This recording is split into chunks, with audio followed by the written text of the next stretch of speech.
보통 우리 요리할 때 식용유를 넣고 가열을 많이 하잖아요. 그런데 이렇게 식용유를 가열하게 되면 그 순간부터 나오는 발암물질의 양이 기하급수적으로 늘어나게 돼요. 그리고 고혈압이나 고지혈증 같은 만성질환, 심혈관 질환, 암까지도 유발할 수 있다는 연구 결과가 굉장히 많습니다. 그래서 건강을 위해서라면 어떤 식용유가 좋은지 나쁜지 딱 정해달라 이렇게 궁금해하시는 분들이 있을 것 같은데요. 제가 생각하는 최고의 기름 첫 번째, 바로 안녕하세요, 건강구조대 구독자 여러분. 저는 분당에 있는 미라클 병원에서 암 환자들을 진료하고 있는 강영창 의사라고 합니다. 유튜브 암 공부하는 의사 강영창에서 암 환자분들께서 궁금해할 만한 주제를 다루는 영상을 찍고 있어요. 요리를 할 때 정말 다양한 식용유를 사용하곤 하죠. 신발도 튀기면 맛있다는 말이 있을 정도로 식용유를 잘 사용하면 정말 풍미가 살아나고 맛도 좋아지는데요. 그런데 식용유 중에서 암이나 성인병, 염증을 유발할 수 있는 나쁜 식용유가 있다는 사실 혹시 들어보셨나요? 오늘 설명드리는 내용 잘 기억하시고 혹시 우리 집 주방에는 몸에 나쁜 식용유가 있진 않은지 꼭 한번 확인해 보세요. 식용유를 다른 말로 하면 지방이잖아요. 지방이 건강을 유지하는 데 중요한 이유는 바로 우리 몸이 물로 이루어져 있기 때문입니다. 우리 몸은 세포로 이루어져 있어요. 그래서 세포도 70%가 물로 구성이 되어 있어요. 세포가 형태를 잘 잡기 위해서는 세포막으로 둘러싸여 있어야 되는데요. 이 세포막이 바로 지방 성분입니다. 물이랑 지방이 섞이지 않기 때문에 세포가 모양을 그대로 유지하고 제대로 기능을 할 수 있는 거죠. 몸이 건강하려면 세포에 영양소나 산소가 잘 들어가고 노폐물은 빠져나와야 됩니다. 그리고 세포 사이에 통신이 잘 돼야 되는데 이러기 위해서 건강한 세포막이 굉장히 중요한 거예요. 반대로 세포막이 건강하지 않으면 세포가 제 기능을 하지 못하고 암에 걸리거나 여러 가지 질병이 생기게 됩니다. 나쁜 식용유를 오랫동안 섭취했을 때는 어떤 문제가 생길까요? 고혈압이나 고지혈증 같은 만성질환, 천식이나 류마티스 같은 염증성 질환, 심혈관 질환, 암까지도 유발할 수 있다는 연구 결과가 굉장히 많습니다. 그러면 어떤 식용유가 좋은지 나쁜지 딱 정해달라 이렇게 궁금해하시는 분들이 있을 것 같은데요. 카놀라유는 진짜 몸에 나쁜 건지, 올리브유로 튀김을 하면은 발암물질이 진짜 나오는 건지, 들기름이나 참기름으로 미역을 볶아 먹어도 되는 건지 이런 것들이 되게 궁금하실 것 같아요. 실제로 유튜브 영상을 보면 여러 가지 주장들이 있는데 다들 하는 말이 달라서 어떤 게 맞는 건지 알기가 좀 어렵습니다. 그래서 제가 오늘 어떤 기준으로 몸에 좋은 식용유와 나쁜 식용유를 구분할 수 있는지 세 가지 기준 딱 말씀드릴게요. 첫 번째는 영양학적인 균형이 잘 맞는지, 이게 중요해요. 불포화지방이랑 포화지방의 비율, 아니면 식용유에 포함되어 있는 미네랄이나 항산화 성분 같은 미세 물질들이 얼마나 들어있는지가 중요한 거예요. 두 번째는 산패에 잘 견디는지가 중요합니다. 식용유는 보통 굽거나 튀기는 요리에 많이 사용하니까요. 열에 얼마나 강한지, 이게 중요한 거예요. 세 번째는 추출 방법입니다. 식용유를 어떻게 만들었는지에 따라서 몸에 좋은 식용유, 나쁜 식용유가 구분돼요. 그래서 오늘은 이렇게 세 가지 기준으로 식용유를 어떻게 구분할 수 있는지 설명드려 보겠습니다.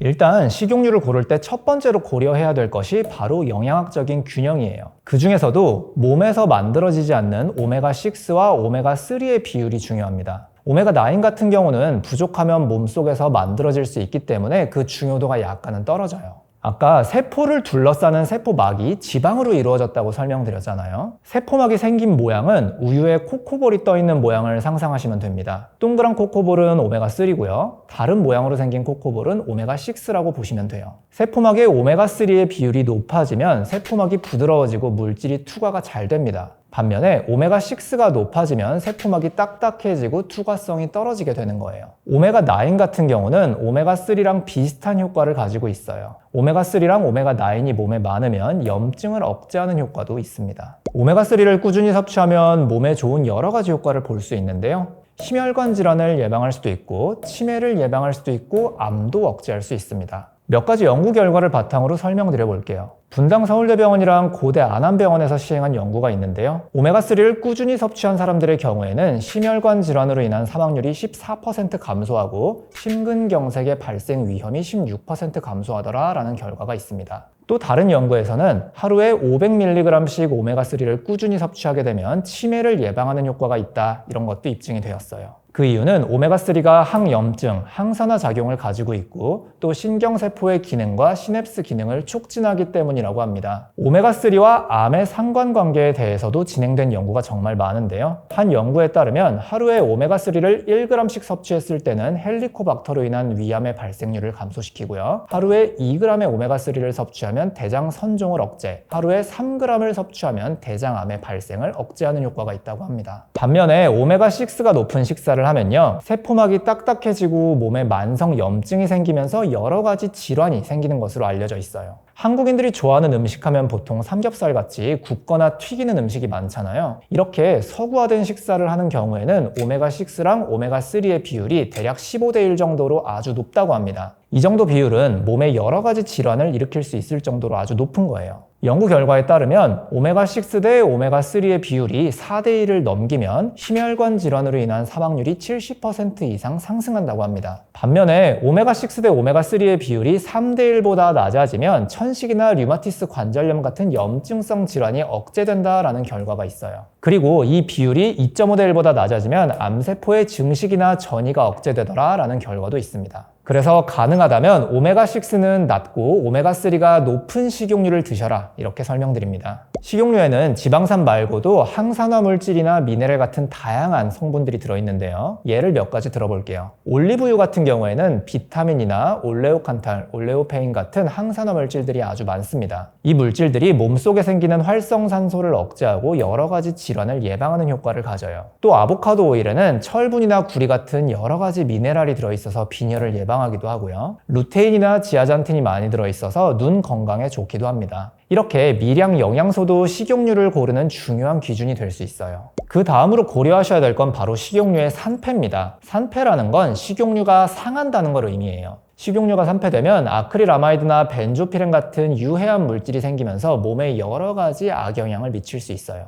그래서 산패가 잘 되지 않는 식용유, 즉 산화적 안정성이 높고 발연점이 높은 기름을 선택하셔야 된다, 이렇게 기억해 주세요. 보통 우리 요리할 때 식용유를 넣고 가열을 많이 하잖아요. 그런데 이렇게 식용유를 가열하게 되면 그 순간부터 발암물질들이 막 나오게 됩니다. 그리고 온도를 높이다가 식용유에서 연기가 나는 온도를 발연점이라고 하는데요. 이때부터는 나오는 발암물질의 양이 기하급수적으로 늘어나게 돼요. 보통 튀김할 때 온도가 180도에서 200도 정도 하기 때문에요. 발연점이 이것보다 낮은 식용유는 튀김 요리엔 쓰시면 안 되는 겁니다. 그래서 건강을 위해서라면 발연점이 높은 식용유를 선택하시라, 이렇게 말씀드립니다. 그 외에도 기름을 어떻게 만들었는지도 되게 중요한데요. 포도씨를 전통적인 방법으로 압착한다고 하면 약 100kg의 포도씨에서 포도씨유가 100cc 정도밖에 안 나온다고 합니다. 이렇게 귀한 식용유가 마트에 가면 왜 이렇게 저렴한 걸까요? 그 이유는 바로 화학적인 방법을 사용했기 때문이에요. 씨앗에서 추출하는 카놀라유나 해바라기 씨유, 포도씨유, 콩기름 같은 경우에는 화학적인 방법을 사용해서 추출하는 정제유입니다. 정제유는 석유에서 뽑아낸 헥산이라는 물질을 사용하고요. 이 유기용매를 이용해서 원재료에서 기름 성분을 뽑아내게 되는 겁니다. 이 과정에서 어쩔 수 없이 독성 물질들이 많이 섞이게 되고요. 강산이라던가 강염기 아니면 유기용매 같은 거를 후처리 과정을 통해서 제거하게 됩니다. 하지만 이런 독성 물질들을 아무리 잘 제거하더라도 미량의 물질들은 남아있을 수밖에 없어요. 이런 물질들이 몸속에 축적되면 신경계에 악영향을 미치기도 하고 암도 유발할 수 있다는 결과가 되게 많습니다. 그래서 저는 가능하다면 정제유는 피해 주시고 압착 방식으로 만든 압착유를 선택하시라, 이렇게 권고드립니다.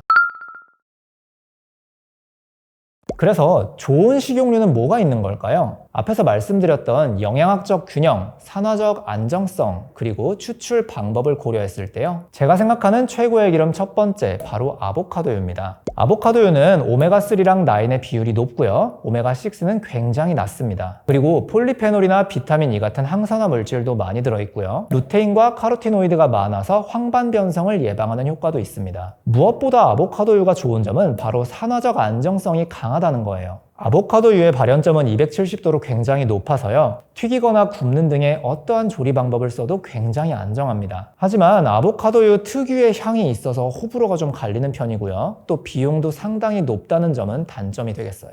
두 번째 좋은 기름, 바로 올리브유입니다. 올리브유도 마찬가지로 오메가6가 아주 적고 오메가3랑 9의 비율이 높은 좋은 기름이에요. 그리고 비타민 E, 폴리페놀, 올레오칸탈, 올레오페인 같은 항산화 물질들이 아주 많이 들어있어서요, 있어서요. 심혈관 질환이나 대사 질환을 예방하는 효과도 있습니다. 특히 올리브유 같은 경우는 서양 사람들이 되게 많이 섭취하잖아요. 그래서 올리브유의 효능에 대한 연구 결과가 엄청나게 많이 축적돼 있습니다. 실제로 올리브유를 복용하면 면역력을 개선하고요. 심혈관 질환 예방, 암 억제 같은 여러 가지 좋은 효과들이 있어요. 또 생각보다 산패에도 강한 기름이어서 오래 보관해도 독성 물질이 거의 나오지 않는다고 합니다. 다만 올리브에서 뽑아낸 다음에 정제를 얼마나 거치냐에 따라서 그 종류가 달라지는데요. 뽑아낸 바로 그 상태를 엑스트라 버진 올리브 오일이라고 합니다. 여기서 정제를 한 번 거치면 버진 올리브 오일, 그리고 여러 번 정제를 거쳐서 기름 성분만 뽑아내면 퓨어 오일이라고 부릅니다. 엑스트라 버진 같은 경우에는 불순물이 섞여 있기 때문에 발연점이 굉장히 낮아요. 반면에 퓨어 올리브 오일 같은 경우에는 순수한 기름 성분이기 때문에 발연점이 높습니다. 엑스트라 버진 같은 경우에는 발연점이 160도로 굉장히 낮기 때문에 튀김 요리에 사용하는 건 비추천, 드레싱 용도로만 사용해 주시는 것이 좋겠다, 이렇게 말씀드립니다. 반대로 몸에 안 좋은 기름들도 있는데요. 대표적으로는 콩기름, 포도씨유, 해바라기씨유, 그리고 카놀라유를 들 수 있어요. 첫 번째로 콩기름은 값이 싸서 식당에서 튀김 용도로 많이 쓰이고 집에서도 가끔 부침개를 부쳐 먹을 때 쓰는 걸로 알고 있는데요. 왠지 콩에서 짜낸 거라서 몸에 좋을 것 같지만 실제로는 그렇지 않습니다. 콩기름은 콩에 유기용매를 넣어서 기름 성분만 뽑아낸 정제유예요. 그래서 콩에 있는 여러 가지 좋은 성분들은 다 빼고 기름만 들어있기 때문에 영양학적 균형이 좋지 않습니다. 콩에 들어있는 미네랄이나 비타민, 항산화 물질 같은 건 다 빠져 있는 거죠. 또한 콩기름은 오메가6의 비율이 되게 높아서요. 만성 염증이라던가 성인병, 암 같은 나쁜 질환들을 유발할 수 있는 식용유다, 이렇게 생각해 주세요.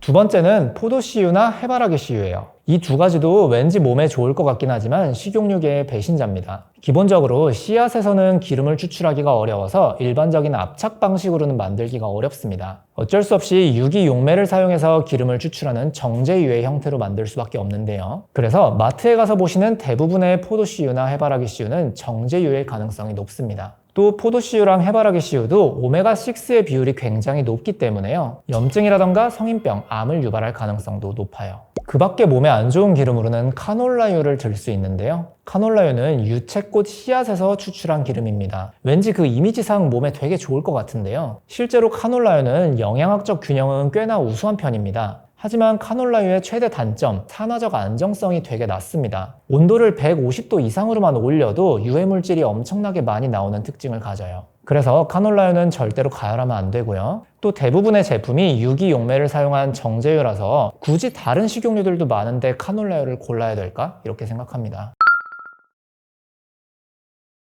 음식은 약이 아니라서 어떤 음식이 몸에 좋다고 그것만 주구장창 먹으면 오히려 역효과가 나는 경우가 있습니다. 실제로 제가 진료했던 환자분 중에서도요, 올리브유가 몸에 좋다는 얘기를 듣고 하루에 한 컵씩 꾸준히 드셨던 분이 있어요. 그런데 몇 달 뒤에 피 검사를 해보니까 없었던 고지혈증이 갑자기 생겼고 피도 되게 끈덕끈덕해져서 환자분도 놀라고 저도 놀랐던 기억이 있어요. 그래서 항상 중요한 거는 균형이라고 생각하고요. 나쁜 음식만 빼고 나머지 음식들은 그냥 골고루 드셔라, 이렇게 말씀드리고 싶습니다.